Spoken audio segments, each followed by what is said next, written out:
अस्सलाम वालेकुम वरहमतुल्लाहि वबरकातुहू। डियर स्टूडेंट, देखिए आज जो मैं पेपर सॉल्व करके बताने जा रही हूँ आपको, वो जून का पेपर है, 2024 का है। चलिए हम बिना टाइम वेस्ट करे पेपर को स्टार्ट करते हैं।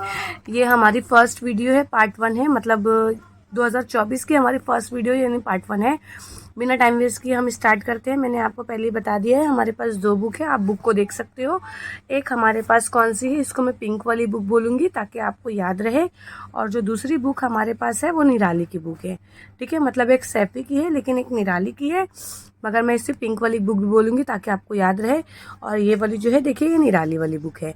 तो मैंने यहाँ पर शॉर्ट में लिखा भी हुआ है, तो आपको दोनों बुक की हेल्प से करना है। लेकिन मैं आपको यही एडवाइस दूंगी, पिंक वाली बुक को रिफ़र करो, क्योंकि पिंक वाली बुक अगर आप प्रिफर करते हो, उसके अंदर की मराठी थोड़ा ईजी है। देखिए पेज नंबर 6 में आपको ये जो है फिलअप मिल जाएगी। भाषा हा माणसाची जीवनाचा। भाषा जो है इंसानों के जो जीवन है उसका क्या है, अविभाज्य अंग है, एक इम्पॉर्टेंट अंग है। संप्रेषणाचे 2 प्रकार, यानी जो रास्ता होता है, यानी कोई भी मेथड होते हैं, वो मेथड की कितनी प्रकार होती है, प्रत्यक्ष और अप्रत्यक्ष। मतलब के प्रत्यक्ष संप्रेषण और अप्रत्यक्ष संप्रेषण, यानी डायरेक्ट मेथड और इनडायरेक्ट मेथड, ऐसा यानी बराह रास्त और बिलरास्त, ऐसा 2 मेथड है संप्रेषण के, ठीक है। भाषातील ही संकेत चिन्हाचे महानचे वर्ण ही मूळाक्षरे मर्यादित असावा। अब पेज नंबर 35 पे आपको निराली की बुक में भी है, ये भी है बेटा, मैंने पेज नंबर नहीं लिखा है, बुक के अंदर से मिल जाएगा। मराठी भाषात वर्णाचे कितने प्रकार है, 5 प्रकार आहेत। पेज नंबर देखो निराली की बुक में है, ठीक है। दूसरा देखिए यहाँ पर क्या है, ये बड़ा इजी है। चूक की बरोबर ते लिहा, सही है या गलत ये लिखने का है। संवाद हा 2 व्यक्तीमधील अंतरक्रिया मानली जात नहीं। जो संवाद है यानी मकालमा है, 2 लोगों के दरमियान नहीं होता है, ऐसा नहीं है, ये गलत। संवाद 2 लोगों के दरमियान में ही होता है, ठीक है। दूसरा क्वेश्चन देखो, भाषा भाषण करणे म्हणजे, मतलब भाषण करणे मतलब क्या है, नुसते बोलणे नसते, तर आपल्या मनातील विचार अर्थपूर्ण शब्दांचे आधार योग्य रीतीने प्रकट करने आहे। तो ये सही है। भाषण का मतलब यही होता है कि अपने मन में जो विचार है, कल्पना है, जो भी है, अर्थपूर्ण मीनिंग में उसको बताना। फिर उसके बाद वाला क्वेश्चन देखिए, आपको दिखाई दे रहा है समानार्थी शब्द, कान याला समानार्थी शब्द लिया तो कर्ण आएगा, ठीक है। ये मराठी की बुक में आप लोगों को समानार्थी जो है पीछे साइड में, बैक साइड में दिया हुआ है, आप वहां से देखकर लिख सकती हैं। गटात ना बसणारी शब्द ओळखा, यानी जो ये गट जो है, ये जो सेंटेंस दिए, जो वर्ड दिए हुए हैं, जो ग्रुप दिया हुआ है, उसके अंदर से नहीं जो वर्ड सही है उसको लिखना है। तो झाड़ है, झाड़ तो फूल भी आएंगे, पन्ने भी लगेंगे, पत्ते भी आएंगे, फल भी आएंगे, लेकिन नदी थोड़ी रहेगी, ठीक है। उसके बाद का क्वेश्चन क्या है, खालील प्रश्नाचे उत्तर प्रत्येक 60 ते 80 शब्दांत लिहा, ठीक है। तो पहला दिया हुआ है भाषा म्हणजे काय, तो 2 सवाल है इसके अंदर। देखो पहला बोला है भाषा म्हणजे काय, दूसरा दिया हुआ है भाषा अभ्यासाची 2 कोणते तत्व लिहा, जो 2 तत्व हैं वो बताने का है। तो भाषा म्हणजे काय पेज नंबर 2 पे है, देखते हैं हम। पेज नंबर 2 पे आपको बहुत सारा मिल जाएगा, बहुत सारी डेफिनेशन है, लेकिन जो बच्चों ने लिखा है मैं वो बताती हूँ। जो इजी डेफिनेशन याद करो, आपको बहुत इजी लगेगी। भाषा म्हणजे विचार, भावना, अनुभव व कल्पना व्यक्त करण्याचे साधन, ठीक है। क्वेश्चन देखिए आगे क्या दिया हुआ है, भाषा अभ्यासाची 2 कोणतेही तत्व। तो देखो मैं आपको पहले यहाँ बता दूँ, आपको समझ में आता है तो बहुत अच्छी बात है, नहीं तो आपको क्या करना पड़ेगा, मेरी बुक का जो मैंने बनाया है वो देखना पड़ेगा। भाषा अभ्यासाचे, देखो यहाँ तत्व दिए हैं, पहले बात को समझ लो। भाषा अभ्यासाचे सर्वसाधारण तत्व, पहला पॉइंट ये दिया हुआ है, 2 पॉइंट है, हाँ। और देखो यहाँ पर है भाषा अभ्यासाची भाषा शास्त्र अनुसार तत्व, 2 पॉइंट मिले, देखो मैंने यहाँ पर लिखा है पहला पॉइंट, ठीक है, और ये दूसरा पॉइंट, यही 2 पॉइंट मैंने लिखा है। अब यहाँ पर आइए थोड़ा देखिए, पहला क्या दिया हुआ है, संरचना, धावनीच, है ना, शब्द रचना लिखा, वर्ण व्यवस्था, अर्थवाही स्वर, ये मिला, ये सब आ का मिला है। ये इसके अंदर 2 प्रकार है, एक आ है ना संरचना, और दूसरा क्या है भाषाचे उपयोजन। तो देखिए मैंने यहाँ पर लिखा है संरचना इसी का लिखा है भाषाचे उपयोजन, इसी के 2 प्रकार है ना। अब इसके अंदर के जो अलग अलग प्रकार है ना, ये वाले जो इसके सब पॉइंट दिए हुए, ये सारे जो मैंने पढ़ के बताया, ये सब डालो। बी का जो पॉइंट है, इसके अंदर के जो और भी बहुत सारे हैं तो आप उसको डाल सकते हो, मगर मैंने उतना सारा नहीं लिया है क्योंकि 2 ही पूछा है, तो मैंने यहाँ पर छोटे छोटे 2-4 मुझे जो ईजी लगे मैंने वो डाल दिया। अब ये वाला जो दूसरा टाइप था, उसके अंदर भी 3 टाइप है, 1 2 3, ठीक है। तो मैंने यहाँ पर छोटा सा, देखिए यहाँ पे 2 है, दूसरा टाइप था 1 2 3, और इसके अंदर भी बहुत सारे हैं, तो मार्क्स के हिसाब से आप उसको डाल देना, ठीक है।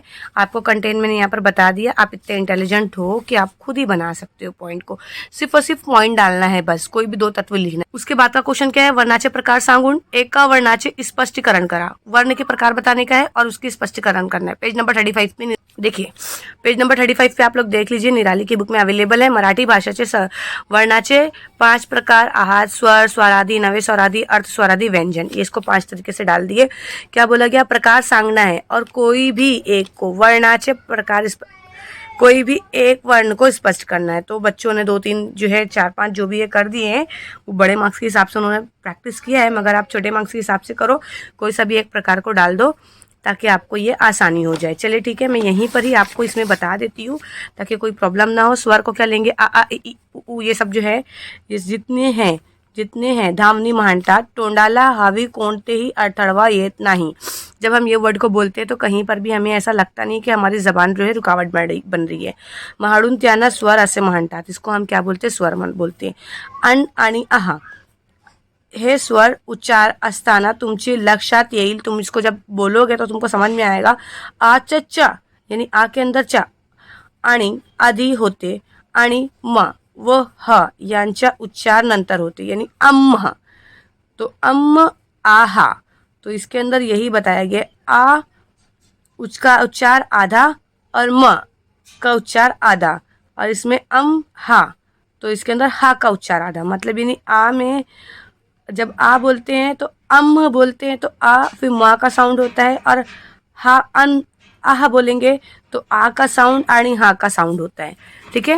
मैं 5 प्रकार बता दे रही हूँ क्योंकि आगे इसका क्वेश्चन एक और है, तो उसके अंदर मुझे समझाना नहीं पड़ेगा वो चीज़, मगर आप ये समझ लो, that is a very important question. मगर आप सिर्फ एक ही लिखो, कोई सा भी, जो ये मैं बता रही हूँ ना, तीसरा चौथा सिर्फ एक ही लिखना है। आवाज़, नेक्स्ट क्वेश्चन है, आवाज़ म्हणजे काय, ते लिहा। जो आवाज़ है उसका मतलब क्या है वो लिखने का है। तो आपको इसका पेज नंबर मिल गया, पिंक वाली बुक के अंदर है पीछे साइड में। आवाज़ म्हणजे धामनी किंवा धामनीचे प्रभाव जे कानाद्वारे ऐकले जाते, जो भी कानों के जरिए सुना जाता है। आवाज़ हवा, पानी किंवा इत्यादि माध्यद्वारे प्रसतो, ये जो है इसकी वजह से फैलती है, आणि ते बोलतो, फिर उसको बोलते हैं। संगीत आवाजाची इत्यादि स्वरूप असू शकतो, यानी संगीत वगैरह जो है ये आवाज़ की शक्ल हो सकती है। आवाज़ हा 2 प्रकार मध्ये असू शकतो, आवाज़ 2 तरीके से होती है। पहला कौन सा है, नैसर्गिक आवाज़ और कृत्रिम आवाज़, जैसे पाण्याची आवाज़, पावसाची आवाज़, पक्ष्याची आवाज़, ये निसर्ग की आवाज़ हो गई इत्यादि।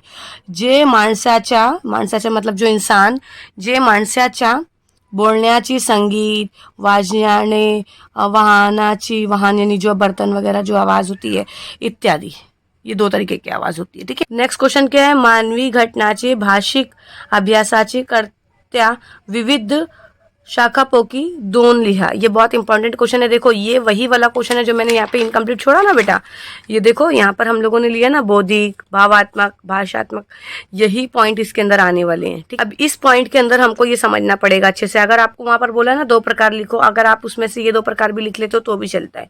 देखो सिर्फ आपको यही वाला पॉइंट बनाना है, उतनी ही डायग्राम बनाना है। मैं यहाँ समझाने की कोशिश कर रही हूँ, आप लोग समझने की कोशिश करो। भाषा संरचनाच्या भाषा शास्त्रानुसार भाषाचे तत्व अभ्यास करता येईल, मतलब भाषा के जो पॉइंट्स है वो कौन कौन से हैं, भावात्मक, कॉग्निटिव, भावात्मक, इफेक्टिव, और भाषा शास्त्र लिंग्विस्टिक, ठीक है, ये 3 पॉइंट है। बौद्धिक मतलब दिमागी, और भावात्मक मतलब अपने जज्बाती, और लिंग्विस्टिक मतलब ज़बानी। तो देखो भावात्मक के अंदर 3 पॉइंट दिया हुआ है, 3 से 4 पॉइंट दिए हुए, आप 2-3 पॉइंट भी लिखोगे तो भी चलेगा।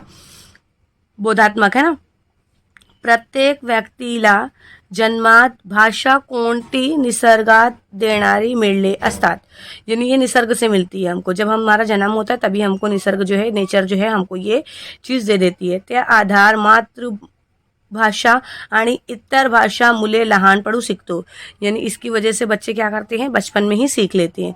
अर्थपूर्ण शिक्षण, काही नवीन शिकताना अर्थ, कभी हम नया वर्ड जब सीखते हैं ना समझा पाठावरून रूट लर्निंग मतलब खोटीपट्टी करून शिकवेले तर ते फार काळ लक्षात येत नाही, मतलब जब हम उसको रट्टा मारते हैं तो वो ज़्यादा टाइम तक याद नहीं रहता है।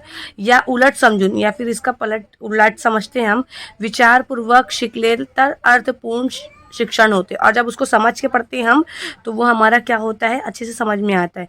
अशा पद्धतीने शिकलेले दीर्घकाळ लक्षात राहतो, ऐसी जो पद्धति होती है, ऐसा मेथड जो होता है वो हमको बहुत ज़्यादा लंबे अरसे तक समझ में आता है। भाषा शिक्षणात काही बाबी वेगळाता, कविता पाठ करणे, मतलब जो कविता जो है पढ़ते हैं, अर्थपूर्ण शिक्षण घेणे यानी जो मीनिंगफुल जो है तालीम हासिल करते, समझून उमजून शिकणे महत्त्वाचे आहे, इसको समझना क्या होता है, बहुत ही ज़्यादा महत्व होता है। ये हमारा 2 पॉइंट हो गया, एक निसर्ग से मिलता है, एक अर्थपूर्ण होता है शिक्षण, और ये क्या होता है, शाबाशिक शिक्षण। जो जो शिक्षा होती, जो तालीम होती, शिक्षक असताना विद्यार्थ्यांना शब्दातून जो शब्द होते हैं उसके और अभिवर्तन किंवा प्रत्येक छोटे मोटे शाबाशी देऊन प्रोत्साहित केले जाते, मतलब बच्चों को छोटी मोटी शाबाशी दे दो तो उसकी वजह से उनको थोड़ा सा अच्छा लगता है। भाषा शिक्षण विद्यार्थ्यांना शिष्टवृत्ती, भाषेत पुढे भाषी मिळणारी आहे अशी खात्री असले तर त्याला स्वतःला भाषावर प्रभू मिळवावसी वाटते, तर त्यासाठी ते अधिक प्रयत्न करतो, और उसकी वजह से वो क्या करता है, ज़्यादा से ज़्यादा कोशिश करता है और सीखने की। अंतरक्रिया मतलब अंदर की जो सलाहियत होती है। भाषा शिकण्याची जबरदस्त अंतरक्रिया इच्छा असले, मतलब सबसे अच्छी चीज़ क्या है, अंतरक्रिया होती है। भाषा शिक्षण वेगने घेऊन शकतो, और इसकी वजह से हम भाषा को क्या कर सकते हैं और बढ़ा सकते हैं। 2-3 पॉइंट और है, आप उसको उसके अकॉर्डिंग ले सकते हो, लेकिन आपको सिर्फ 2 बोला गया है तो आप उसके अंदर पॉइंट डालो। भावात्मक में देखिए 3 पॉइंट दिए हुए हैं।